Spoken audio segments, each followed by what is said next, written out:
You might have heard discussions in some social media forums about whether the COVID-19 vaccines are effective across all ethnicities. Can that really influence whether the vaccine works or not? It's true that clinical trials don't always do a good job of including people with different ethnic backgrounds.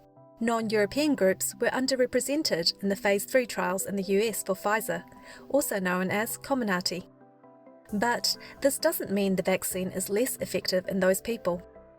That's because, although we may look different to each other on the outside, underneath the hood, our immune systems are very similar.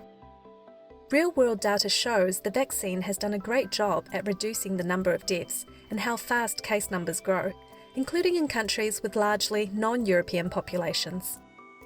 Even with the latest wave of community transmission in Singapore, over the past month, only about 0.2% of cases required ICU care, and 0.1% have died.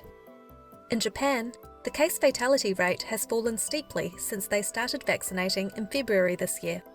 And a study in Israel on healthcare workers who'd been vaccinated with Pfizer showed no significant difference in immune responses across ethnicities. Immune researchers here in New Zealand say that how well the vaccine works for you is more likely to be affected by things like other medications, your age, and pre-existing conditions. Fran Priddy is leading a New Zealand study into our unique population's immune response to the vaccine, particularly among ethnic minorities. Her message is that while it is important to have that data, people shouldn't be waiting for it to decide whether or not to get vaccinated, especially in the middle of a pandemic.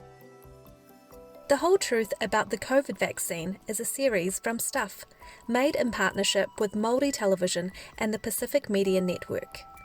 We received funding from the Google News Initiative.